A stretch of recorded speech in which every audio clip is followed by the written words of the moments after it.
So apparently you can smoke in schools now, and do buyer agents deserve to be eliminated? Check out Toole Time right now.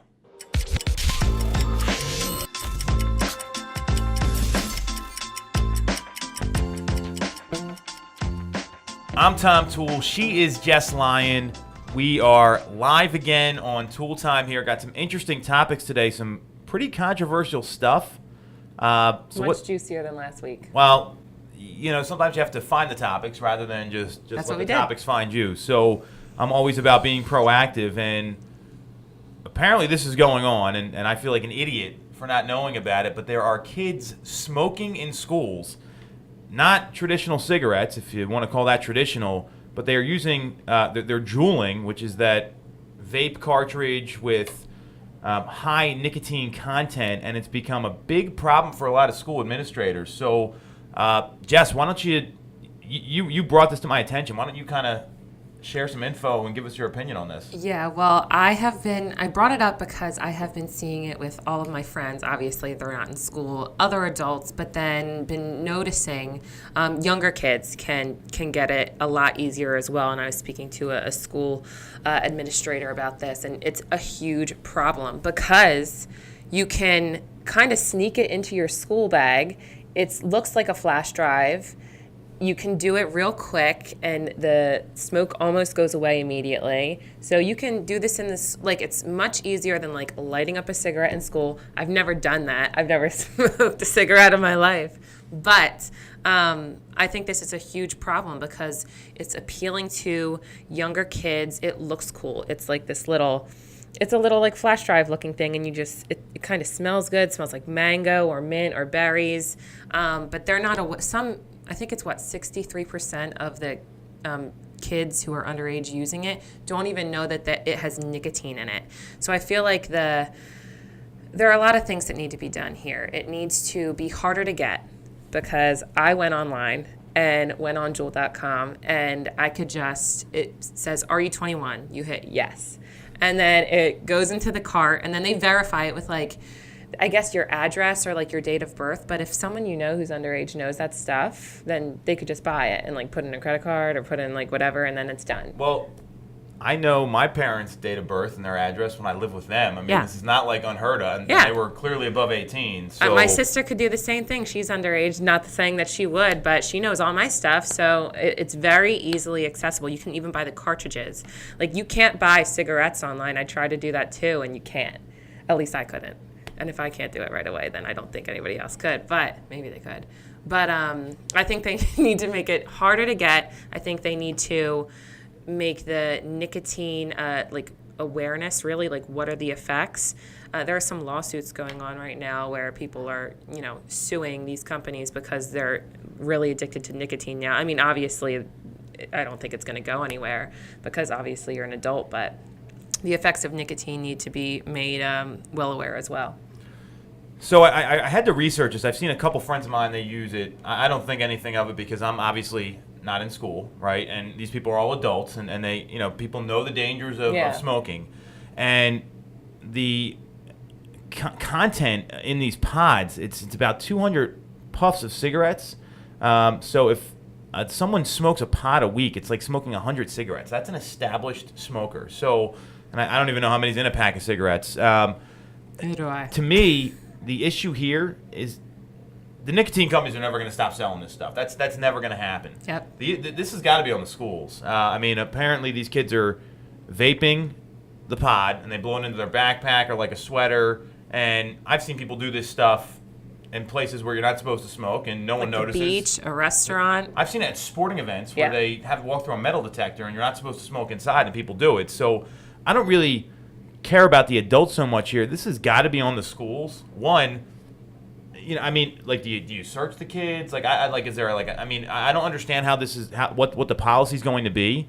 If this is going on, the only way you're going to stop it is in the schools. Because I know if you got caught smoking, it was like a big deal when I was in school. Suspension. Like, you were in a lot of trouble. Yeah. So what are they going to do to stop that? I mean, I know some schools in inner cities, they have metal detectors. I don't know if this will pick it up or not.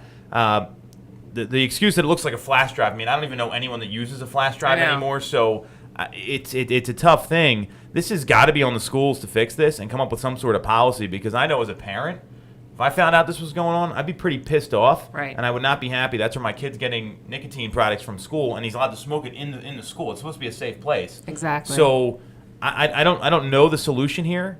To me, it's all about the individual administrators at the schools coming up with something they think is going to be effective, and it's going to stop this, because as much as people talk about, substance abuse and all this other stuff that goes on, nicotine has major health problems that it will lead to. And if kids are getting hooked when they're 17, teenagers, it's not going to be good. And it's a real problem. And when you go to Canada and people try to buy a pack of cigarettes, there's like pictures of lung cancer on the packs of cigarettes. I've seen They don't do that here in the U.S. So if anything, that's where the legislation can come in to make the warnings a lot more scary. And I don't think it's going to stop as many people as they think. Right. It never does. All they can do is, people drink, they do drugs, they do all sorts of stuff on their own. They're all adults. I'm more worried about this getting into the schools, and it's got to be on the administrators to make it happen. I really think the effects of nicotine need to be put out there for people to really absorb and know what's going on. Well, it should be like a class. It should be part of the curriculum. I mean, yeah. Don't just because the security stuff is only going to go so far. Someone's going to figure out a way to smuggle this stuff in. Right. I've seen it happen when I was in school, and people were bringing in stuff that was a lot, like I've seen alcohol, I've seen weed, I've seen all sorts of things that people had on site. Where was I? I never saw any of this stuff in school. Well, I wasn't doing any of that, but I was going to track meets and that sort of thing. But people are always going to find a way to get it in. Yeah. But there's going to be kids that maybe don't know what they're doing, to your point. So, right. Time for the school districts to get it together. Next topic. This one is also very interesting. We talked about this a couple weeks ago after Redfin came out and they have their Buy It Now feature, 55-question survey for their listing, so someone comes in without an agent. And it led me to ask a question, because there's other companies trying to do this too, where Zillow has instant offers. There's all these iBuyers out there right now. Do buyer agents deserve to be in business? And I'm going to give you some perspective on this, because it's not a yes or no answer. Sure. I'm going to share with you some of the feedback I've gotten on listings of mine within the past 30 days. Okay. This is not like I've gone back to the archives or anything else. Okay. This came up twice on a listing. The property is too far from work. An agent showed up at a walkthrough that was declined by the home seller.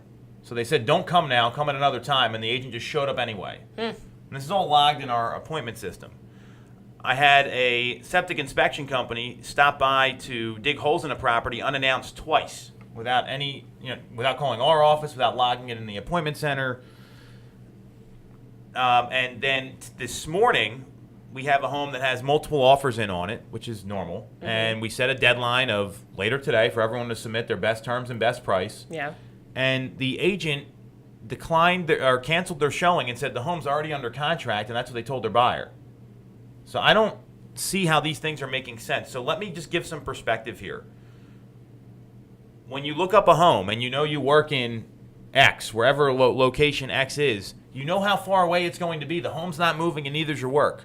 So why are you looking at the property? Why are you showing that to your client? Exactly. Not scheduling inspections. I mean, there's people that live in these homes that you do not have free reign to show up. This is a normal procedure.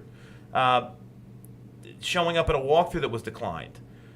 Telling your client the home's sold when it hasn't been sold and they were supposed to show it before the deadline. That's the worst. I mean, all this stuff here, this is why these companies are going after buyer agents. And this is not... It's an easy target. Well, and I could give you lists. Yeah. And tons of instances where the agent misses a deadline, does something wrong, gives bad information.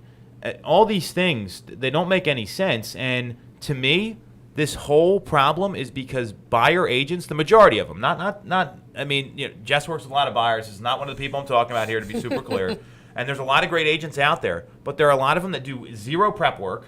Yeah. They don't do anything. They just show up at the house, don't know anything. They don't ask their clients the right questions up front, meaning, do you want a pool with your home? How many bedrooms do you need? Because I will get feedback that says, hey, the buyer wants to buy a home with a pool, and they're showing a home that doesn't have a pool. Mm-hmm. And that costs like $100K to put in versus buying one with a pool there is going to cost them a lot less money. Hey, you know what? We really need a 5-bedroom, but we're out looking at 3-bedroom properties. This stuff happens all the time. So I wanted to give some perspective on this because on my end, when I have a listing, the seller says, what are these people doing? So what do you think about all this? I can only talk about from what I've experienced in the past 3 years and what I do. I recently just experienced the whole inspection thing. I was actually on the listing side, and I get a call from my client, and it was like they had the inspections. They didn't schedule it through our showing time. They didn't call us. And my client was pissed, and I was like, this has not happened to me before, but I'd be very upset about that as well. Now, luckily they didn't live there, but that's not something that should not happen. In terms of like showing, I don't want to waste my time, and I don't want to waste my clients' time showing them properties that they don't want to see. If we go to one, like the first time we meet, and they're like, we really don't like, the layout like this, and we really are leaning towards this type of property, I'm only going to show them those types of property. Now, if they bring it up like, hey, this one didn't come through on our search, why? Then you explain, well, you tell me you didn't like that, do you really want to take a look at it? Because that's what your job is. Your job is to kind of make it a little bit easier, not make it so overwhelming for them, narrow it down, and get them the right property. So I feel like these companies are targeting buyers because it's kind of easy, and I feel like they're going to be weeded out hopefully in the next few years. I mean, I don't know. The number of realtors in the country right now is north of 1.3 million. It's at an all-time high, so that definitely has something to do with it. Yeah. What I also know here, and to your point, and you said something really interesting, what I'm hearing is these agents can't just be order takers, because that's how they're behaving, and they don't do any prep work. They say, okay, you want to see these 5 homes? Sounds good. Rather than proactively looking for the right home for them, asking the right questions. And this is probably the biggest challenge and why people aren't successful in real estate. They don't want to have those difficult conversations, meaning, hey, I know you want to see this home. You told me you don't want a home on a busy road. This road's really busy. Have you driven by it? The answer is usually no. Mm-hmm. So then we send our people on drive-bys, and they can check it out for themselves. Or, hey, you told me you don't want a split level, and this is a split level. Are you sure you want to see it? And a lot of agents don't want to have that conversation because they're so concerned about telling people what they think they want to hear so they'll get the business, rather than giving them the real news so they can make an informed real estate decision and spend a lot of money. These are big financial decisions here. They're going to respect you more for it at the end of the day when you explain yourself. This is why I'm doing this. And like you said, you're not just an order taker. I've done that before. I don't want to take anybody's orders. I want to give them good advice to help them make the right decisions.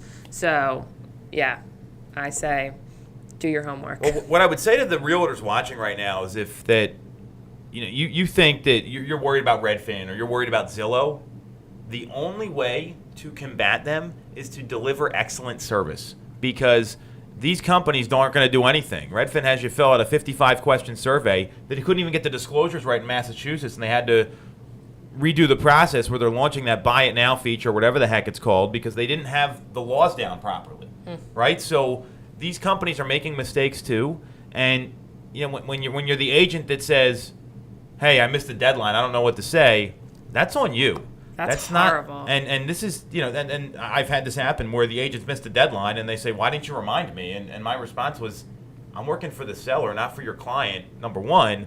Number two, I didn't think I had to. And number three, maybe you need to take some personal responsibility about what you're doing in your business rather than sit there and look for people to blame, because at the end of the day, the cause in the matter always has to be you no matter what when you're in business for yourself. For sure. So, I get why these companies, they see the opportunity because people don't want to put in the work, they don't want to ask the right questions, and they don't want to prep enough for their appointments. I feel inspired.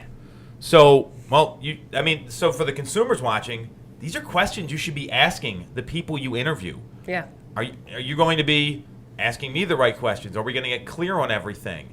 Rather than jumping in a car and looking at properties, is the agent you interview meeting you at a home for a consultation? Do they have you coming into the office? Do they answer? These are things that are so critical to any business. If your agent's not doing that, that person probably shouldn't have a license. I get to know my clients so much better when we meet in the office. You talk about, like you said, the 5 things that are must-have, 5 things that you can't live without. It just goes so much better. You have a very clearer understanding. That's the way to go. Well, and you're wasting their time too. You're wasting your time. So you're out there spinning wheels on someone that you hope is going to buy something instead of guiding them through the process like a trusted advisor should. So to me, I mean, I see why these companies are coming after all the agents out there, because there's a lot of people that have no business selling real estate. I mean, and they're selling 1 or 2 homes a year, and a lot of times they screw it up so badly their client pays for it. So you know how I feel. We're not them. Yeah, well, that's not really the point, but it's more, that's why these agents are, these companies are coming after them. They have a lot of investor money behind them. They're looking for ways to use tech to leverage that, and there's always people that will do it on their own. There's a lot of people that need some help, and if you're not giving the right help and doing right by your clients, they're going to be the ones that suffer. All right. Our quote for the week is from Eleanor Roosevelt, and it's "The future belongs to those who believe in the beauty of their dreams." I really liked this a lot. I can take out the beauty part. It's really just believing in your dreams. I feel like a lot of people really don't go after what they are dreaming about, what they're really passionate about. Like, oh, that's just, a possibility. And if it's a dream and you don't work towards it, it's going to stay a dream. You have to actually believe in it and then put plans in place to follow through. I think dreaming and dreaming big is a great thing. Well, the way that dreaming, I think, has like 2 meanings, right? Like, one is the actual like physical dreams you have when you're sleeping, right? Yes. So that's where a lot of people, they say I dream of this, but really, dreaming may not be the right word. Like, I get the quote, but I would say more the beauty of their goals or their wants, not their dreams. Because when you want something, that's the same as it'd be a dream if this happened, right? People say that all the time. So when you look at their wants and they want to move to a certain street, and they want to buy a big house, or they want to have the #1 company in their sector, or whatever that is, you hit it on the head. You got to have a plan to do it, because if you don't have a plan and you're sitting there daydreaming all the time, guess what? That's all you're going to be doing. So it's all about getting into action, embracing what the dream is, and figuring out tactically how to do it. It's like that big, hairy, audacious goal that people talk about in business, which I don't like that term, but it kind of... hairy and audacious. Yeah, it's just I mean, the term is whatever, but the idea is strong, where, yes. Okay, here's the goal, reverse engineer how you get there. Maybe it takes you 15 or 20 years. That's okay. That's what a dream's about, because when you can accomplish that, and you can get there, and you put the action into place, I mean, that's why there's people that, we've all gone to like high school and college, right? So you meet these people, and everyone's like, I'm going to do this, I'm going to do that. And then half these people don't do anything. Exactly. More than half. I think dreaming big is so essential to get you where you want to be in life. I mean, and not being afraid to dream big. Like, have huge goals, like being on the cover of Forbes, or doing something that, no one has ever done before, learning a new instrument, or playing in front of a crowd even though you've never played before. So I think the way this was speaking to me is, don't be afraid to have those big dreams or big goals. There's a book about the Wright brothers. I can't remember what it's called. This talks all about that, because at the time they were trying to fly. No one flew before, right? Yeah. So, great example where they believed it, they had a plan, and they did it, and now they're in the history books forever. So, good stuff, Jess. Great quote. Catch me there. Catch you guys next week. Thanks for watching.